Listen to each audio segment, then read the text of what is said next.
C'est bon? Donc bonjour à tous, merci d'être venus. Pablo Ramirez, responsable avant-vente chez Framatome. Et je vais vous parler aujourd'hui de la gestion de la surface d'attaque. Quels sont les challenges, quels sont les enjeux, et surtout dans le monde industriel. Voilà.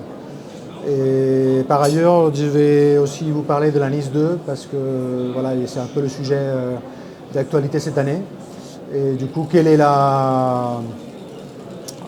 l'endroit où en fait la NIS 2 comprend cette gestion de la surface d'attaque. Donc tout d'abord quelques chiffres. Quelques chiffres sur le challenge de la sécurisation dans le monde OT. Tout d'abord, dans la cyber en général, on a toujours une pénurie de ressources, des compétences.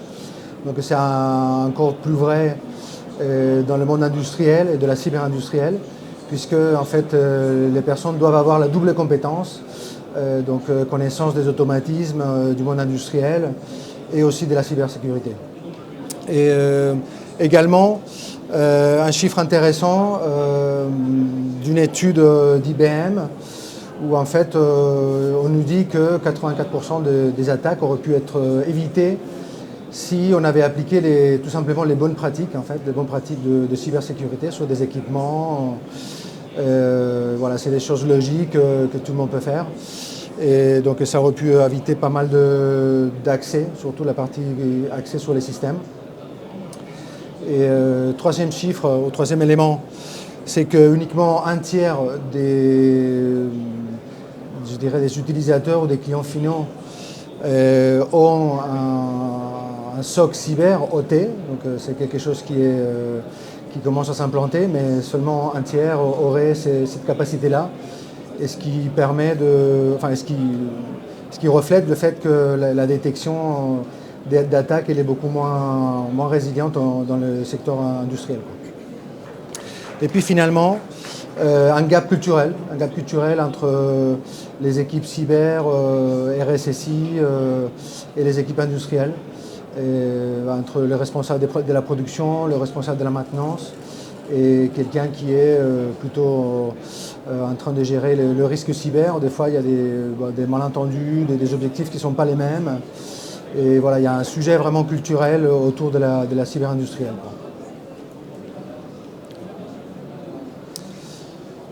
Voilà, qu'est-ce qu'est la gestion de la surface d'attaque? Donc, on a été regardé dans les NIST. Il y a quelques éléments de réponse sur la définition de ce que c'est la surface d'attaque. Donc, notamment la combinaison des trois éléments, des trois concepts. Donc, déjà la menace. Ensuite, les vulnérabilités et finalement la conception ou l'architecture des systèmes. Donc ces trois éléments vont compléter ou donner une idée de ce que c'est la gestion de la surface d'attaque.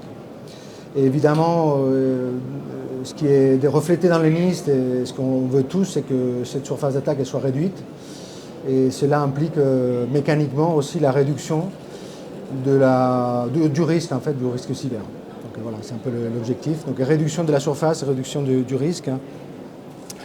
Et en fait, cette surface d'attaque, elle se matérialise sur les éléments qui sont connectés ou exposés sur un système industriel ou d'informatique de gestion.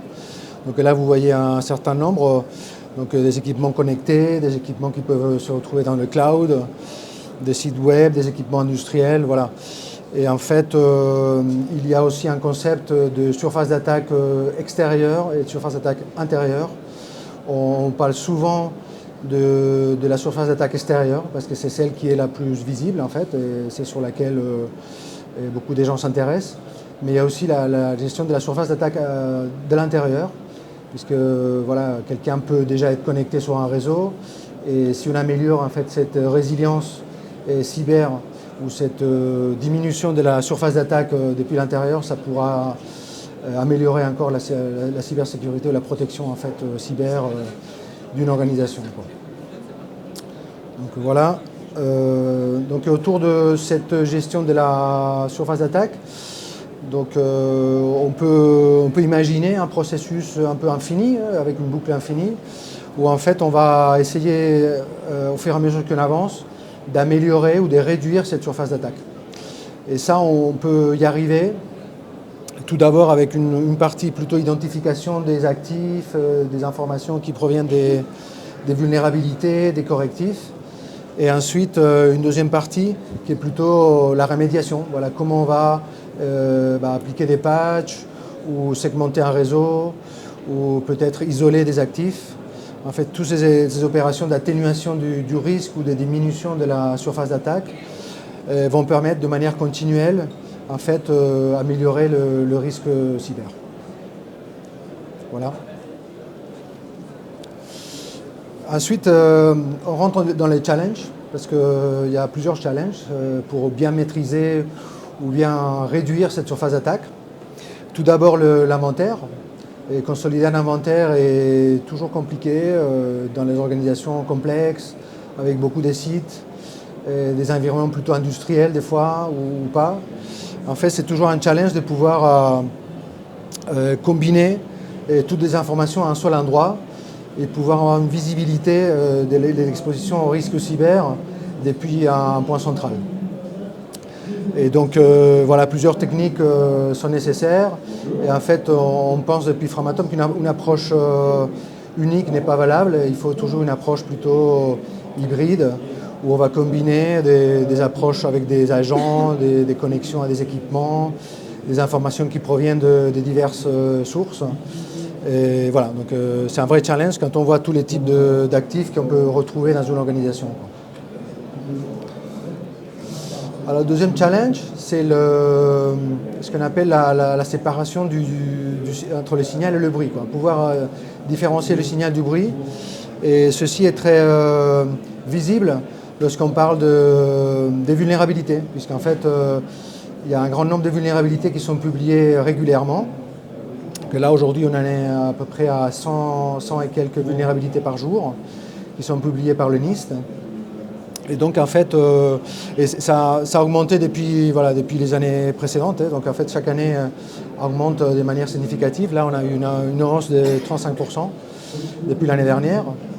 Et donc, en fait, comment différencier ces vulnérabilités qui nous concernent vraiment de celles qu'on peut ignorer tout simplement parce que en fait, ça ne concerne pas mon organisation. Donc là-dessus, il y a un vrai sujet pour filtrer les informations, adapter les informations au contexte de chaque organisation. Et là-dessus, donc voilà, je pense qu'il y a des différentes solutions qui permettent d'identifier les vulnérabilités qui sont importantes de celles qui ne le sont pas. Et il y a plusieurs méthodes, plusieurs indicateurs. Voilà, ce n'est pas le but de la discussion aujourd'hui, mais en tout cas, voilà, c'est un vrai sujet, un vrai challenge, et notamment dans le monde industriel, où finalement les architectures et les contextes sont très divers et variés, beaucoup plus que dans un contexte plutôt informatique de gestion ou IT, quoi. Voilà. Donc un troisième challenge, ça serait... on en a déjà parlé un petit peu de la différente culture entre le monde industriel, le monde de la cyber. Et là-dessus, il y a un vrai sujet, il y a un vrai challenge pour mettre tout le monde autour de la table et prendre des décisions, tout simplement. Donc, des fois, c'est des décisions simples. Comme vous voyez à l'écran, ça a l'air plutôt simple, la décision à prendre. Mais voilà, ce qui est plus difficile, c'est de rassembler tout le monde autour d'une table et mettre d'accord sur une action corrective ou mettre d'accord les différents acteurs sur une démarche à suivre ou un planning à exécuter. Voilà. Donc ça c'est un troisième challenge. Et puis voilà, quand on déploie une mesure de remédiation, qu'on va dans la direction de réduire cette surface d'attaque, on aime bien que tout se passe bien. Donc effectivement, un quatrième challenge, c'est vraiment le suivi de ces opérations de remédiation, et notamment dans le domaine industriel, puisque la remédiation est toujours un vrai challenge. Il faut coordonner en fait les différentes équipes, la production doit maintenir un certain rythme. Donc voilà, on aime bien, enfin on pense que suivre ces mesures de remédiation et d'application de la réduction de la surface d'attaque est vraiment quelque chose d'important, en fait. Voilà. Donc je vais vous partager quelques quelques expériences qu'on a eues depuis Framatome auprès de certains clients dans divers domaines, domaines ferroviaires, et naval et plutôt production d'électricité. Donc à chaque fois, il y avait des problématiques très différentes. Mais voilà, nous, ce qu'on fait, c'est travailler pour réduire cette surface d'attaque, essayer de maîtriser les vulnérabilités et essayer d'accompagner nos clients pour en fait appliquer la remédiation à leurs organisations. Donc voilà, pour citer un exemple, ce premier exemple sur une organisation très complexe où il y avait plusieurs entités, plusieurs business units, il a fallu donc gérer les vulnérabilités pour tous ces gens-là. Et en fait, le client a trouvé que c'était intéressant de pouvoir gérer ça d'une façon mutualisée entre les différentes entités. Donc ça a contribué également à optimiser en fait les ressources internes de ces clients-là. Voilà. Donc aussi, je voulais partager aujourd'hui avec vous une information sur une étude qui a eu lieu, qui a été faite donc, il y a exactement un an par le Césin. Ils appelaient ça le Opinion Way. Et donc en fait, ça donnait des informations sur comment les clients vont gérer, enfin ou les organisations industrielles allaient gérer les vulnérabilités ou la surface d'attaque. C'est des sujets qui sont connexes, ou même la partie VOC, donc le fait de pouvoir gérer les vulnérabilités en externe. Et en fait, la plupart des clients ont répondu qu'ils pouvaient gérer ça de manière interne, par eux-mêmes. C'est ce qu'ils faisaient, en fait.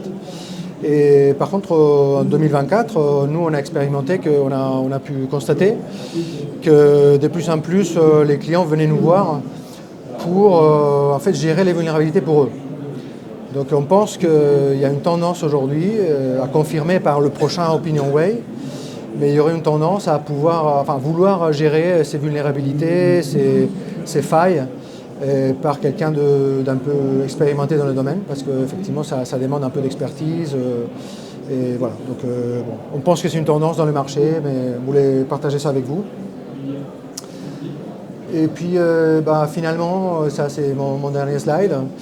Je voulais tout simplement vous indiquer que dans la NIS 2, qui est un sujet très chaud pour 2025, et sur lequel on ne connaît pas encore comment elle va être implémentée ou transposée en loi française. Mais en tout cas, on sait que dans l'article 21 de la directive européenne, il y a également il y a en fait un chapitre qui parle de la gestion du risque cyber et dont la surface d'attaque. Donc on pense que cette directive-là, NIS 2, elle va également se transposer en loi avec des informations ou des données sur la gestion de la surface d'attaque. Et voilà un petit peu ce que je voulais partager avec vous. On peut se retrouver si vous voulez au stand 79 pour en parler un peu plus ou poser des questions. Et même si vous avez des questions, je pense que on a encore 5 minutes. Donc si vous avez des petites questions, je peux y répondre.